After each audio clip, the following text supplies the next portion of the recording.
அனைவருக்கும் வணக்கம். இந்த வீடியோல நம்ம என்ன பார்க்க போறோம் அப்படின்னா, விநாயகர் சதுர்த்தி 2024 வழிபட வேண்டிய நாள், நேரம், திதி என்ன, விநாயகர் சிலை வாங்குறதுல இருந்து கணபதி விசர்ஜன் செய்யும் முறை வரைக்கும் எப்படி பண்ணணும் அப்படின்றத நம்ம டீடைல்டா இந்த வீடியோல பார்க்கலாம். இப்பதான் நம்ம சேனல்ல ஃபர்ஸ்ட் டைம் பாக்குறீங்க அப்படின்னா மறக்காம சப்ஸ்கிரைப் பண்ணிட்டு பாருங்க. வாங்க வீடியோக்குள்ள போலாம்.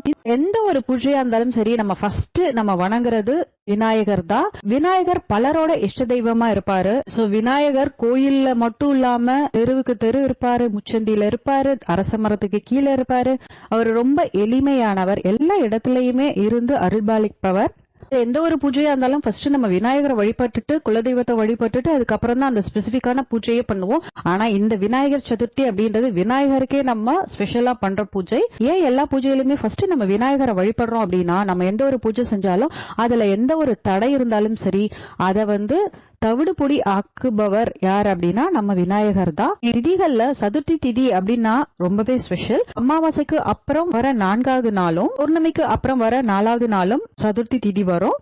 அமாவாசைக்கு அப்புறம் வர சதுர்த்தி திதிய வளர்பிறை சதுர்த்தி திதி அப்படின்னும், பௌர்ணமிக்கு அப்புறம் வர சதுர்த்தி திதிய தேய்பிறை சதுர்த்தி அப்படின்னு சொல்லியும் நம்ம சொல்லுவோம். முக்கியமா ஆவணி மாசத்துல வர வளர்பிறை சதுர்த்தி நாளதான் நம்ம விநாயகர் சதுர்த்தியா செலிப்ரேட் பண்றோம். மற்ற சதுர்த்திகள்லாம் நம்ம மிஸ் பண்ணா கூட இந்த விநாயகர் சதுர்த்தி அன்னைக்கு நம்ம விநாயகரை வழிபட்டோம் அப்படின்னா ஒரு வருடத்திற்கு சதுர்த்தி திதிய வழிபட்டா என்ன பலன்கள் கிடைக்குமோ அந்த பலன் கிடைக்கும். அந்த வருஷம் விநாயகர் சதுர்த்தி எப்ப வருது அப்படின்னு பார்த்தோம்னா 7/9/2024 விநாயகர் சதுர்த்தி வருது. சதுர்த்தி திதி எப்போ அப்படின்னு பார்த்தோம்னா 6/9/2024 மாலை 3:01 முதல் 7/9/2024 மாலை 5:37 வரைக்கும் சதுர்த்தி திதி இருக்கு. இந்த சதுர்த்தி திதியில தான் நம்ம விநாயகரை வழிபடணும். வழிபட உகந்த நேரம் அப்படின்னு பார்த்தோம்னா 7/9/2024 காலை 7:45 இருந்து 8:45 வரைக்கும், 10:45 இருந்து 11:45 வரைக்கும் வழிபடலாம். மதியம் அப்படின்னு பார்த்தோம்னா 12:15 இருந்து 2:45 வரைக்கும் வழிபடலாம். மாலை நேரம் அப்படின்னு பார்த்தோம்னா 4:45 இருந்து 5:30 மணி வரைக்கும் நல்ல நேரம் இருக்கு. இந்த டைம்குள்ள நம்ம வழிபடுறது சிறப்பானதா இருக்கும். இது சனிக்கிழமை வரதுனால வெள்ளிக்கிழமை பூஜைக்காக நம்ம வியாழக்கிழமை அன்னைக்கே கிளீனிங் ஒர்க் எல்லாமே முடிச்சிருப்போம். சிலை வைத்து எப்படி வழிபாடு பண்றது அப்படின்றத பார்க்கலாம். களிமண் விநாயகரை வாங்கிட்டு பூஜை பண்ணலாமா, புதுசா ஸ்டார்ட் பண்ணலாமா அப்படின்ற டவுட் எல்லாம் இருந்துச்சு அப்படின்னா ஒன்னும் கிடையாது, தாராளமா பண்ணலாம். சாமி கும்பிடுறதுக்கு எந்த ஒரு தடையுமே இல்ல, அதனால தாராளமா பண்ணலாம். பழக்கம் இருந்தாதான் பண்ணணும் அப்படின்ட்டுலாம் கிடையாது. விநாயகர் சிலை வச்சு பூஜை பண்ணணும் அப்படின்னு நினைக்கிறவங்க முன்னாடி நாளே விநாயகர் சிலை வாங்கிட்டு வந்துருவாங்க. சில பேர் விநாயகர் சதுர்த்தி அன்னைக்கு இப்ப சாயந்தரம் பூஜை பண்ண போறாங்கன்னா காலையில வாங்கிட்டு வச்சு விநாயகரை அழைச்சு பூஜை பண்ணுவாங்க. சோ ஒவ்வொருத்தர் ஒவ்வொரு முறையில பண்ணுவாங்க. சில பேர் 3 நாள் வரைக்கும் வச்சுட்டு அதுக்கப்புறம் கணபதி விசர்ஜன் பண்ணுவாங்க. சில பேர் அன்னைக்கே பூஜை பண்ணிட்டு அன்னைக்கே கணபதி விசர்ஜன் பண்ணுவாங்க. சோ இதெல்லாம் அது அவங்கவுங்க விருப்பம், எப்படி ஃபாலோ பண்றாங்களோ அந்த மாதிரி பண்ணலாம். நான் ஜென்ரலா எப்படி பண்ணலாம் அப்படின்ற அந்த மெத்தட நான் சொல்றேன். வெள்ளிக்கிழமை அன்னைக்கு விநாயகரை வாங்கிட்டு வீட்டுக்குள்ள வைக்கலாம். வெள்ளிக்கிழமை அன்னைக்கு நீங்க விநாயகர் சிலையை வாங்க போறீங்க அப்படின்னா மாலை 4:45 இருந்து 5:45 அந்த டைம்ல வாங்குறது பெஸ்டா இருக்கும். இன்கேஸ் அந்த டைம் மிஸ் பண்ணா கூட 6:30 இருந்து 7:30 இந்த டைம்குள்ளேயும் நம்ம விநாயகரை வாங்கி வீட்டுக்கு அழைச்சிட்டு வரலாம். களிமண் பிள்ளையார் வாங்க போறீங்க அப்படின்னா நீங்க சும்மா ஒரு பைய தூக்கிட்டு போய் சில பேர் வாங்கிட்டு வருவாங்க. அந்த மாதிரிலாம் தயவு செய்து பண்ணாதீங்க. புதுசா ஏதாவது ஒரு பொருள் வாங்குறோம் அப்படின்னா எவ்வளவு ஹாப்பியா அதை வாங்குறோம், அதே மாதிரி நம்ம ஹாப்பியா மன நிறைவோட சந்தோஷமா நம்ம ரம்மனு அழகா வரவேற்று மென்ஷன் பண்ண அந்த டைம்ல போயிட்டு நம்ம விநாயகரை வாங்கிட்டு வரணும். விநாயகரை வாங்க போகும்போது ஒரு சில விஷயங்களை நம்ம கவனிக்கணும். என்ன அப்படின்றது பார்க்கலாம். டைரக்டா பைய மட்டும் தூக்கிட்டு போய் வாங்கிட்டு வரக்கூடாது. மனையில விநாயகர் சிலையை வச்சு வாங்கிட்டு வரலாம். அப்படி இல்லைன்னா ஒரு பித்தளை பிளேட் வச்சு நம்ம வாங்கிட்டு வரலாம். மனையில விநாயகர் சிலை எடுத்துட்டு வர போறீங்க அப்படின்னா மனையில மாக்கோலம் போட்டுட்டு வெத்தலைப்பாக்கு, வாழைப்பழம், கொஞ்சமா பூ வச்சு எடுத்துட்டு போகணும். வீட்டுல இருந்து போகும்போது ஒத்தப்படையில தான் போகணும். ஒரு ஆள் போய் வாங்கிட்டு வரலாம், அப்படி இல்லைன்னா 3 பேர் போய் வாங்கிட்டு வரலாம், இல்ல 5 பேர் அந்த மாதிரி போய் வாங்கிட்டு வரணும். வாங்கும் போதுமே விநாயகர் சிலை எதுவும் கிராக் இல்லாம இருக்கா அப்படின்றத பார்த்துட்டு வாங்கிட்டு வாங்க. ஏன்னா மோஸ்ட்லி களிமண் அப்படின்னாலே கொஞ்சம் கிராக் விடும். அது வாங்கிட்டு பூஜை பண்ணதுக்கு அப்புறம் இந்த கிராக் அது இதுனாலும் பரவாயில்ல. ஆனா வாங்கும் போதே கிராக்கா இருந்துச்சு அப்படின்னா நமக்கே கொஞ்சம் மனசு கஷ்டமா இருக்க மாதிரி இருக்கும். அது கிராக்னால ஒன்னும் ஆக போறது கிடையாது, அது அதோட நேச்சர். இருந்தாலும் நமக்கு ஒரு சாட்டிஸ்ஃபைடா இருக்கணும் அப்படின்றதுனால அந்த கிராக் இல்லாம நல்ல சிலையா பார்த்து வாங்கிட்டு வரணும். வாங்கும் போதே பாத்தீங்கன்னா குன்றின் மணி கொடுப்பாங்க 2. அது விநாயகருக்கு கண் வைக்கிறதுக்காக. கூடவே கொஞ்சம் களிமண்ணும் கொடுப்பாங்க. அது எதுக்கு அப்படின்னா விநாயகரோட தொப்பையில அழகா ஒட்டிட்டு அதுல ₹1 காயின் ஒட்டுறதுக்காக கொடுப்பாங்க. எப்படி ஒரு பிறந்த குழந்தைய வீட்டுக்குள்ள ஃபர்ஸ்ட் வரும்போது ஆரத்தி எடுத்து அழகா வரவேற்கிறோமோ, அதே மாதிரி நம்ம விநாயகரையும் தீபதூபம் காமிச்சு விநாயகரை வரவேற்கணும். சதுர்த்தி திதி டைம் தான் நான் சொல்லியிருக்கேன். விநாயகரோட கண்ணை நீங்க பதிக்கிறீங்க அப்படின்னா சதுர்த்தி திதியில தான் பதிக்கணும். கண்ணை பதிச்சுட்டு அதுக்கப்புறம் உள்ள விநாயகர் சிலையை எடுத்துட்டு வரலாம். ஏன்னா கண்ணு இல்லாம வீட்டுக்குள்ள கூட்டிட்டு வந்தோம் அப்படின்னா அது ஒரு பொம்மை மாதிரி தான் இருக்கும். விநாயகரோட காயத்ரி மந்திரம் ஒரு 3 டைம் சொல்லி பூக்களால இல்ல அருகம்புல்லால அர்ச்சனை பண்ணிட்டு தீபதூபம் காமிச்சு நம்ம அழகா விநாயகரை வீட்டுக்குள்ள அழைச்சிட்டு வந்து அந்த மனையில தான் நம்ம கூட்டிட்டு வந்திருப்போம். அந்த கூடவே கொடையும் வாங்கியிருப்போம். அந்த மனையோட அழகா அப்படியே பூஜை ரூம்ல போய் அழகா உட்கார வச்சிடலாம். விநாயகருக்கு பூநூல் கட்டணும்.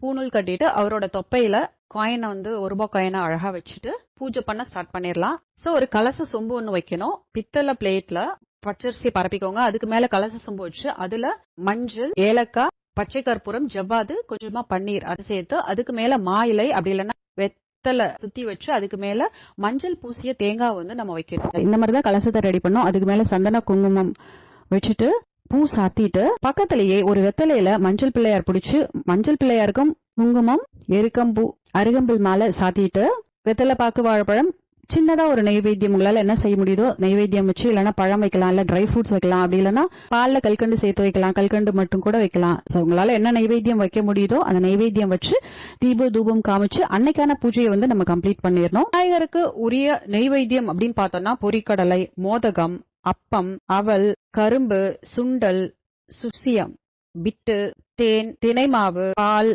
பாகு, கற்கண்டு, சர்க்கரை பொங்கல், பாயாசம், கனிகள் இருந்துச்சுன்னா அதையும் வைக்கலாம். விளாம்பழம், நாவற்பழம், எள்ளுருண்டை, இது எல்லாம் விநாயகருக்கு பிடிச்ச நைவேத்தியங்கள். இந்த நைவேத்தியங்கள்ல உங்களால என்ன நைவேத்தியங்கள் வைக்க முடியுமோ அந்த நைவேத்தியங்கள் வைக்கலாம். எல்லாமே வைக்கணும் அப்படின்னு கம்பல்சரி எல்லாம் கிடையாது. மெயினா நம்ம சுண்டல், மோதகம், உடுக்கட்டை, பொரிக்கடலை, அதுக்கப்புறம் ஃப்ரூட்ஸ்ல பாத்தீங்கன்னா விளாம்பழம், ஆவல் பழம், மாப்பழா, வாழை, இந்த முக்கணியில உங்களுக்கு என்ன கிடைக்குதோ அதை வைக்கலாம். அப்படி இல்லைனாலும் வெத்தலை பாக்கு வாழைப்பழம் வச்சா கூட ஓகே தான். கரும்பு, இந்த பழங்கள்லாம் நைவேத்தியமா வச்சு அடுத்த நாள் விநாயகர் சதுர்த்தி அன்னைக்கு சில பேர் என்ன பண்ணுவாங்க அப்படின்னா இந்த களிமண் பிள்ளையாருக்கு அபிஷேகம் பண்ணிட்டு அதுக்கப்புறம் ஃபுல்லா சந்தனம் தடவிட்டு காயின் ஓட்டிட்டு பூஜை ஸ்டார்ட் பண்ணுவாங்க. இல்ல விக்கிரகம் இருந்துச்சு அப்படின்னா விக்கிரகத்துக்கு நம்ம அபிஷேகம் பண்ணலாம். அபிஷேகம் பண்ணிட்டு அர்ச்சனை பண்ணணும். அர்ச்சனை பண்றதுமே 21 இலை வச்சு நம்ம அர்ச்சனை பண்றது ரொம்பவே சிறப்பு. ஒவ்வொரு இலைக்கும் ஒவ்வொரு சிறப்பு இருக்கு. அந்த சிறப்பு என்ன அப்படின்றது தெரிஞ்சு நம்ம தேவை என்னவோ அதுக்கேற்ற மாதிரி அந்த இலைகளால நம்ம அர்ச்சனை பண்ணும் பொழுது அதற்கான பலன்கள் நமக்கு முழுமையா கிடைக்கும். எந்த இலையால அர்ச்சனை பண்ணா என்ன பலன்கள் அப்படின்ற வீடியோ நான் ஆல்ரெடி போஸ்ட் பண்ணிருக்கேன். இது வரைக்கும் நீங்க பார்க்கல அப்படின்னா நான் டிஸ்கிரிப்ஷன் பாக்ஸ்ல லிங்க் கொடுக்குறேன், செக் அவுட் பண்ணி பாருங்க. அந்த இலை வச்சு நம்ம அர்ச்சனை பண்ணிட்டு இன்கேஸ் அந்த சில இடத்துலலாம் பாத்தீங்கன்னா அந்த 21 இலையுமே ஒரு பேக்கா கிடைக்கும். அந்த மாதிரி வாங்கிட்டு இந்த 21 இலையை வச்சு அர்ச்சனை பண்ணுவாங்க. இது எல்லா இடத்துலயும் கிடைக்காது. இன்கேஸ் கிடைக்கல அப்படின்னாலும் அருகம்புல் மட்டும் வச்சு கூட நம்ம அர்ச்சனை பண்ணலாம். அந்த மாதிரி அர்ச்சனை பண்ணும்போது சகல நன்மைகளும் கிடைக்கும் அப்படின்ற ஐதீகம் இருக்கு. அர்ச்சனை பண்ணும்பொழுது விநாயகர் காயத்ரி மந்திரம், விநாயகர் அகவல், விநாயகரோட 108 போற்றி இதை சொல்லி நம்ம அர்ச்சனை பண்ணணும். நம்ம செஞ்ச நைவேத்தியங்கள்லாம் படைச்சு தீப தூபம் காமிச்சு பூஜையை நிறைவு செஞ்சிடலாம். நம்ம 3 நாள் வீட்டுல விநாயகரை வச்சிருக்கோம் அப்படின்னா விநாயகரை பட்டினி போடக்கூடாது. அதனால முன்னாடி நாள் எப்படி பண்ணணும் அப்படின்றத சொல்லிட்டேன். பூஜை அன்னைக்கு கட்டாயம் நைவேத்தியம் பண்ணிருப்போம். அடுத்த நாள் கணபதி விசர்ஜன் செய்யும் பொழுதுமே நம்ம விநாயகரை பட்னி போடக்கூடாது. வெத்தலை பாக்கு வாழைப்பழம் அகைன் வச்சு அது கூட ஒரு நைவேத்தியம் வச்சு தீபதூபம் காமிச்சு அதுக்கப்புறம் தான் நம்ம கணபதி விசர்ஜன் பண்ணணும்.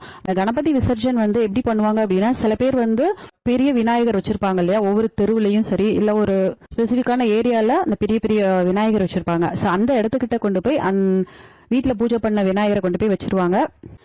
அப்படி வைக்கும் போது வெறும் கையோட போக கூடாது. நம்ம இந்த வெத்தலை பாக்கு வாழைப்பழம் எல்லாம் வச்சு பூஜை பண்ணிருப்போம்ல அது எடுத்துட்டு அது கூட சேர்த்துதான் அந்த விநாயகரையும் எடுத்துட்டு போய் அங்க நம்ம வச்சுட்டு வரணும். கணபதி விசர்ஜன் அன்னைக்கே பண்றவங்க அன்னைக்கே கொண்டு போய் வச்சுட்டு வந்துருவாங்க. 3 நாள் கழிச்சு பண்றவங்க 3 டேஸ்க்கு அப்புறம் கொண்டு போய் வைப்பாங்க. குளம், ஏரி, ஆறு, கிணறு இந்த மாதிரியான நீர்நிலைகள் உங்க வீட்டு பக்கத்துல இருந்துச்சு அப்படின்னா நம்ம அங்க விநாயகரை கணபதி விசர்ஜன் பண்ணலாம். அப்படியும் இல்ல அப்படின்னாலும் வீட்லயே நம்ம கணபதி விசர்ஜன் பண்ணலாம். எப்படி பண்ணணும் அப்படின்னா ஒரு பக்கெட் எடுத்துக்கோங்க. ஹாஃப் அளவுக்கு தண்ணியை ஃபில் பண்ணிட்டு அந்த விநாயகரை அந்த தண்ணிக்குள்ள அப்படியே டிப் பண்ண மாதிரி போட்டுருங்க. அவ்வளவுதான்.